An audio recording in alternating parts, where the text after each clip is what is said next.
আবারও বিশ্বের মধ্যে বাংলাদেশের নাম উজ্জ্বল করেছে হাফেজ সালেহ আহমেদ তাকরিম।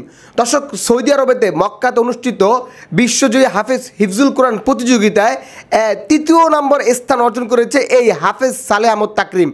১১১টি দেশ সেখানে কিন্তু অংশগ্রহণ করেছিল। সেটা নিয়ে তো কোনো কথা হবে না, সেটা নিয়ে তো কেউ কোনো মাতামাতি করবে না। তাদেরকে তো রাষ্ট্রীয়ভাবে কোনো সম্মাননা দেওয়া হবে না। সম্মাননা দেওয়া হবে কাদেরকে জানেন? নারী ফুটবলারদেরকে, যারা হচ্ছে সাফ চ্যাম্পিয়ন হয়েছে।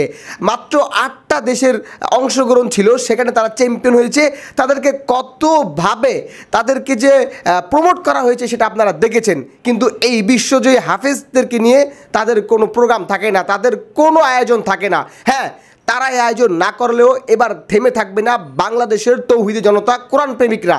বাংলাদেশের এবার আমরা যতটুকু এই পর্যন্ত আমরা জানতে পেরেছি যে বিভিন্ন মানুষ এবার উদ্যোগ নিচ্ছে যে হাফেজ সালেহ আহমেদ তাকরিম দেশে আসার সাথে সাথে তাকে রাজকীয়ভাবে তাকে বরণ করা হবে, তাকে রাজকীয়ভাবে তাকে শুভেচ্ছা জানানো হবে।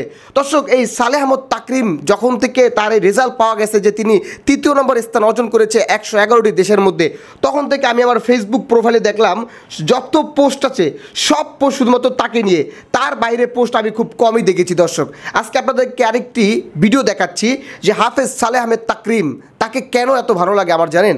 তার তেলাওয়াত শুনলে আমার অন্তর ঠান্ডা হয়ে যায়। দর্শক, আপনাদেরকে আমি শোনাচ্ছি হাফেজ সালেহ আহমেদ তাকরিমের। আল্লাহ, কি সুন্দর তেলাওয়াত তার কণ্ঠে তেলাওয়াত যেন শুনতেই মন চায়, শুনতেই মন চায়। মনে হয় যেন তার তেলাওয়াত তিনি তেলাওয়াত করবেন, আমি মানে তার তেলাওয়াত শুনে মনে প্রশান্তিতে আমার মনে হয় যে মানে অটোমেটিক ঘুম আসে পড়বে।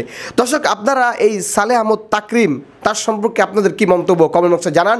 ভিডিওটি বেশি বেশি শেয়ার করে দেন, যাতে করে যারা কিনা নারীবাদী আছে, যারা চাচ্ছিল যে নারীরা যে ফুটবল চ্যাম্পিয়ন হয়েছে, সেই সাফ ফুটবল চ্যাম্পিয়ন, সেটাকে প্রমোট করে হুজুরদেরকে যারা ছোটো করার চেষ্টা করেছে, কিন্তু হুজুররা তো এর থেকে বড় একটি তারা কি বলে চ্যাম্পিয়ন এনে তারা দেখিয়েছে।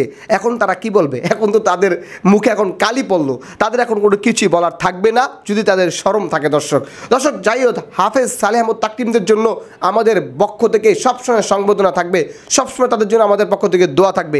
আজকের মতো এ পর্যন্তই। সকলে ভালো থাকবেন, বিদায় নিচ্ছি। আসসালামু আলাইকুম রহমতুল্লাহি ওয়া বারাকাতুহু।